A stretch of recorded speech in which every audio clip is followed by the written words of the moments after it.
Hey, what's up everyone? This is Snackbox. Hope you all are having an amazing day, guys. In today's video, I want to react to a video of Blazin, which is the official Raid content creator. He's in the content creator program, and this video has been making the rounds in the Raid community. Like I said, it's from Blazin, who's frustrated with how Plarium treats creators versus paid sponsors. And I want to react to this as someone who just joined the CC program in August 2025. But that time I already was creating content for like a year, but also as someone who cares about the game and the creator ecosystem, but definitely not to steer any drama. So please, guys, keep it civil in the comments, okay? I've already watched this video once, and I took some notes that I want to share. All right, so let's get into this. Everybody, Blazin here. Welcome back. And today we are going to do something a little bit out of the norm. Not my usual videos, not my, maybe kind of my rant, but I want to talk to you guys about what Plarium values more, whether it's official content creators or the third-party ones. And when I mean the third-party ones, I mean the sponsored content creators that are not in the program. Now, a lot of you might think that we as content creators for Raid Shadow Legends, as the official ones, get some crazy things.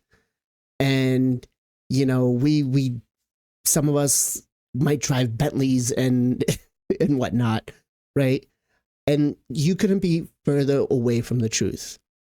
The content creator program seems so exciting that you want to get in. And once you get in, you're kind of hand-tied. And all right, let me jump in here. He said something that I really want to touch on. So he said, once you get in, you're kind of hand-tied.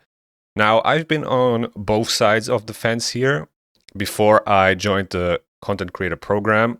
And with the Ninja Turtle collab leaks, I was probably one of the first content creators to farm it like crazy. Maybe not as much as I should have, because I had no restrictions, but at the same time, the official content creators were not allowed to talk about the collab since it wasn't released yet. It was kind of like my superpower, right?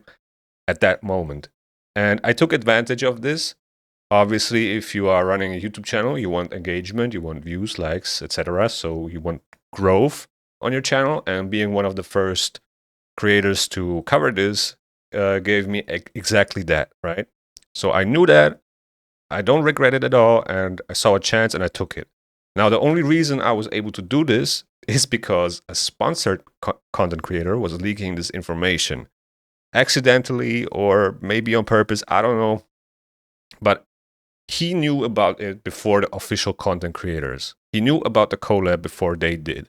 I made a video about it, which then, like I said, accidentally leaked. And that's how all the leaks, you know, got spread over Discord and everywhere. They were pretty much everywhere. If you were part of the official Raid Discord, you knew about those leaks, okay? But still, when leaks spread around and all the Discords are full with screenshots, not only the official Raid Discord, also the clan Discords, and it's pretty much everywhere, most likely also on Reddit, they were still not allowed to talk about it as official content creators because of the NDA, which is not unusual, right? That's a common thing to prevent leaks. And a similar thing happened recently with the Assassin's Creed collab, with the difference now that I was part of the CC program, so I was not allowed to talk about it. But, you know, leaks also happen all the time, not only in Raid Shadow Legends, but if the information is already out and everyone is talking about it, then the point of an NDA is kind of, you know, questionable. Because now if I make content and the player base kind of knows about this, I have to act like I don't know about it, right? So it's a weird situation, which as a content creator, I would like to avoid, because I want to be as transparent as possible for my audience, right? I don't want to lie to you guys. I want to be as honest and transparent as possible. So, like I said, this is probably a problem with transparency versus marketing control. Obviously, Plarium has a plan and contracts on how they want and will do things, and they can't just say, well, F the contracts. That's not how it works, right? So let's keep I watching. guess your first question would be is, why would you get in it? Well, a lot of you say, well, you'll get early information. You get the content creator rewards. You get this, you get that. Content creator rewards. Let's actually jump to 1 minute 51. I think that's are beneficial. Another point I want to but touch on. Not as much as you might think. Okay. I round this up to maybe I get $100 worth of month of just content creator rewards, which isn't really much because, as you guys have seen in some of my videos, I blow a lot more than that. Okay, so he's talking here about content creator rewards, in-game rewards that we get from Plarium, and they are worth like $100 a month. That's pretty much accurate. Obviously, there are 3 different tiers of the content creator program. Tier 1 gets less rewards than Tier 2 and Tier 3. And he's actually bringing up a great point here, because obviously most players wouldn't say no to the perks that we get. I have to be completely honest. Here, they do help me as well. At the same time, people don't realize how much time creating content takes, especially to get to the point to be in the content creator program. And also, when you do everything yourself, you have to know your programs, your software, you need a little setup, you need lights, camera, mic. Think about what you want to record, write a script, which I most of the time don't do. I did it for this video now because it's a lot that I want to cover. Most of the times I kind of just do it in my head and think about topics for a while and then just go and record. You need a software to edit your videos, a software to create a thumbnail, and then it's not done yet, right? You just created the video, the thumbnails, the assets, everything you need, but you also have to manage the upload and then the settings of the upload and then share it, etc., etc. So there's a ton of work, and all of this takes time and effort, especially when you're just starting out. So it can easily take hours to record a 30-minute video. That is something that most people don't really know. And in his case, I would say he's a whale, right? So those perks, those 1,000 gems, 1,000 energy that we get every week, are not a make or break deal for him.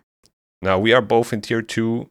And like I said, we get those gems, energy, which is cool. That helps a lot if you want to do like showcases or have to do masteries for champions for a video, right? That's cool. But then we get epic books. So like I had over 300 epic books before I even joined the content creator program. I don't need more epic books. It's not helping me at all to create content, right? Which is probably the reason why we get those rewards, right? Or at least I would like to think that. I'm playing since 2019. Some of you guys might know that. So my account is pretty stacked. It is not a crazy account, but I don't have problems with content. So epic books are kind of just useless for me in my case, and for him probably as well. Anyway, what I was about to say is to whales or accounts that are, greatly progressed, those perks are not that impactful. And especially not to me as a human being. Can I pay my bills with those gems? No, I cannot. Can I feed my dog with the energy and gems? I cannot. So I'm not saying this should or shouldn't be the case. That's just a fact, right? The gems and energy, I can reinvest it into doing content, but it's not directly paying me, right? So at the same time, we knew, or I'm speaking for myself, I knew what I was getting into by joining the content creator program, that I won't get paid real money for it, but that shouldn't mean that we can't find a way to support official content creators a little bit more with in-game rewards, but also maybe financially. If you have been following my channel, I've been talking about Aptoide for like a year now, and I got more money from people using my code, which gives me a 5% share every time they buy something with using my code, and at the same time, those people are getting 10% to 30% cashback on their purchases and get much more for their money. So, which I'm absolutely grateful for. Like, I'm gonna be completely honest here. That helps me a lot. At first, I also got, real money that I was able to spend, but now they changed it so I only get, and not only, but I get Aptoide balance now that I can use in game. I can only use it in Raid Shadow Legends or for in-game purchases. But before that, when I was a partner of Aptoide, I was actually able to withdraw the money on my account, on my bank account. So in general, this is a win-win situation, right? Spenders use my code, they get more for their money, and I get a revenue share. That's basically how it works.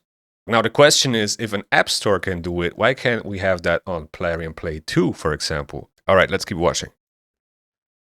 The thing is, content creators in the program are very hindered. We can't talk about the, if there's a leak, where we can't talk about it, like the Teenage Mutant Ninja Turtle stuff, which was leaked by a paid content creator who, I will tell you, I can't disclose the amount they were paid, but they weren't paid the $100 that I got in content creator perks. I tell you, it's enough to make your mortgage payment a month that they were baking.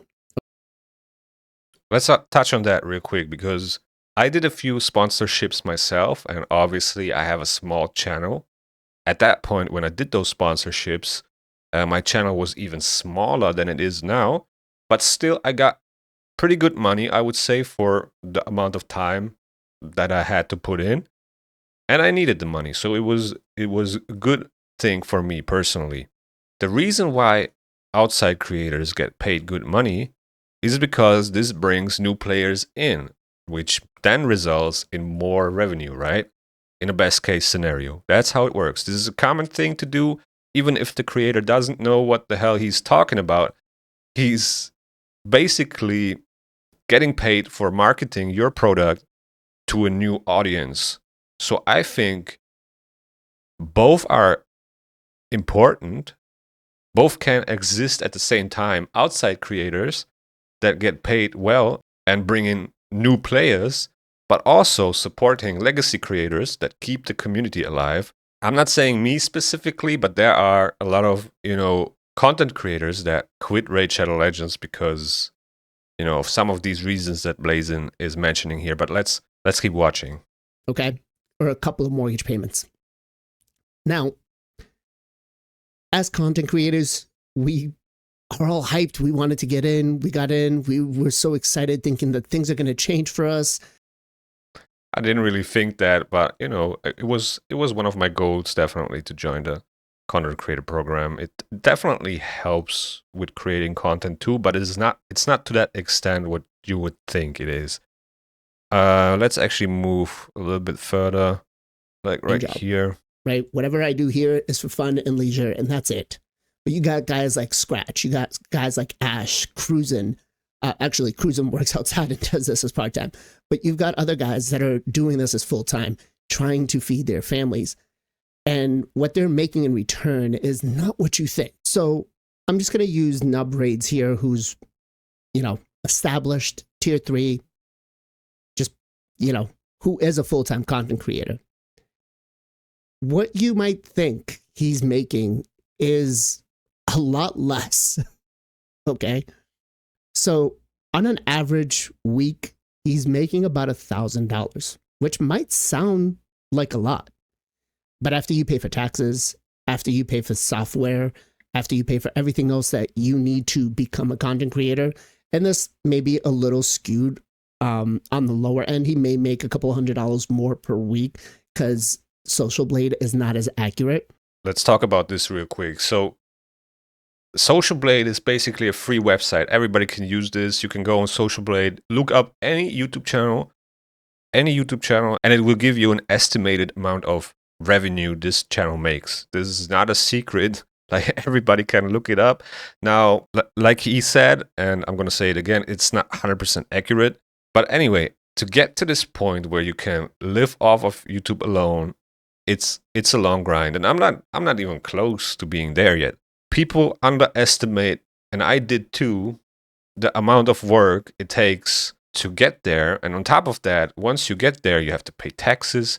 So people here, like, like he said, $1,000 a week, or $2,500 a week, but forget that YouTube is a business. It's not a paycheck. So you have expenses that need to be covered. Maybe an editor, thumbnail artist, someone that's managing your uploads, etc., etc., etc. It all costs money, right? So I think he's mentioning that as well in the video. But a full-time creator is not making that kind of crazy stuff. Let's take the biggest creator in Raid Shadow Legends, Ash. Ash is making, on a weekly average from his channel, about $2,500. Maybe a little bit more, right? Again, I make way more than that. I get paid $46 an hour to deliver packages. If I tried to do this as a full-time, I could not survive. So the reason why I'm bringing all this up is because by the end of this video, I'm either going to be able to continue making Raid Shadow Legends content if I haven't been copyright striked, or I might be kicked out of the program. But this video is to go out there and... By the way, I don't think he will get kicked out from the program. The community managers and the YouTube coordinators, Banana Jam and so on, they are pretty chill and good people. I know they are not doing the calls, they're not making the rules, but I don't think he will get punished for expressing his opinion. Normally, Plarium is really, relaxed when it comes to things like criticism. You can definitely say bad things about Raid and say what you don't like and so on. You can criticize things. So that is another good thing that we have as official content creators, the freedom of speech. We can criticize things, like I said, if we don't like them. What we can't do is ignore copyright violations, right? But I mean, that's just part of the game, right? Obviously, it's still a risk that he's talking about this, because it doesn't really have to do with the game itself. And I can imagine that Plarium doesn't like it, but shouldn't he be able to give honest feedback and maybe also let his viewers know when he feels like something isn't right from his perspective? That doesn't mean that I think he's right or wrong. I'm just saying he should be able to express his honest opinion without getting punished for it. Have you, the community, support us, the content creators, for some changes.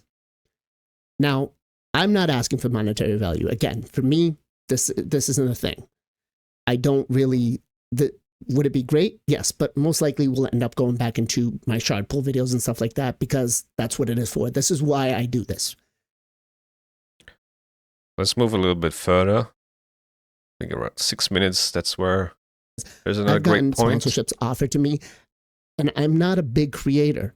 And the reason I don't take a lot of them is because I'm just not going to fluff out my content. I'm going to be direct about whatever I try. If I try the game and I like it, and that's my honest review about it. But some of these guys get paid, $2,000-$3,000 to make 4 8-minute videos. And I honestly feel like, again, for me, it's not a thing. Would it be great that I get something in return from Plarium other than what I make from YouTube, which for me is maybe $200 a month? So I think this is another great point, but I think the issue is not that these creators, these outside creators, get paid. The issue is that the official creators like Blazin and myself and others don't get a pathway to that level. There's nothing that we can do to improve that, at least not yet. So there are tons of options, and I think Plarium has very smart people that can come up with something. For example, like I already mentioned, a revenue sharing model, which Aptoide has. Give creators a code which their viewers can use in Plarium Play to buy things.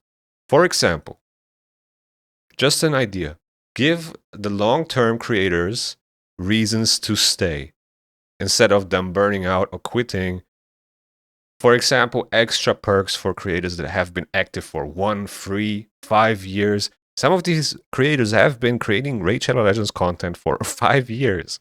Okay? Give them something extra. Better in-game rewards, maybe.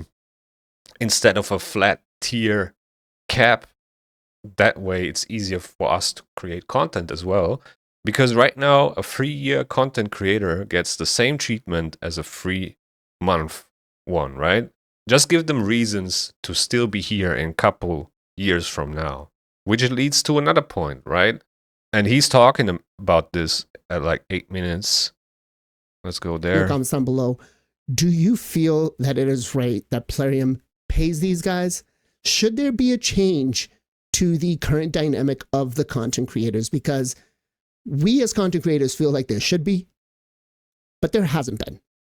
And we've been told for months that it's coming, it's coming, it's coming. Yeah.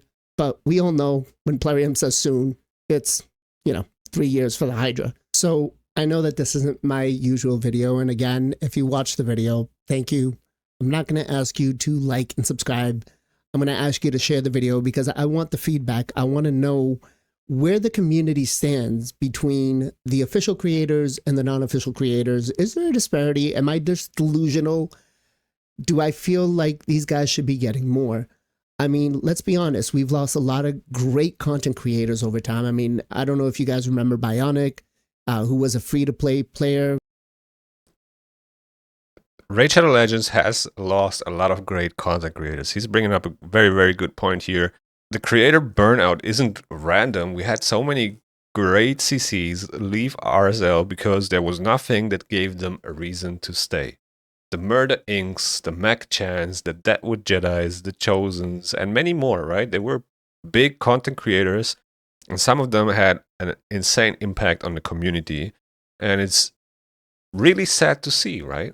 I see comments all the time where people say something like, man, I do really miss this content creator or this content creator, So it does affect the community. So yeah, guys, whether you like Blazing or not, I think it's very hard to understand from an outside view how it is like to be part of the program. And maybe he wasn't able to communicate it in the best way. But I think this video raises a real question. Do game companies want communities or campaigns? But yeah, that's pretty much about it from my side, guys. Like I said, go on to Blazing's channel, leave him a like and a comment, give him his feedback, whether you like it or not. Also, let me know your thoughts in the comments below. I appreciate it if you watched this video until the end, and it means a lot. Also, don't forget to like the video and subscribe for more content. And with that being said, thank you guys for watching. The YouTube algorithm is going to suggest you a video that you might like right here, and see you in the next one.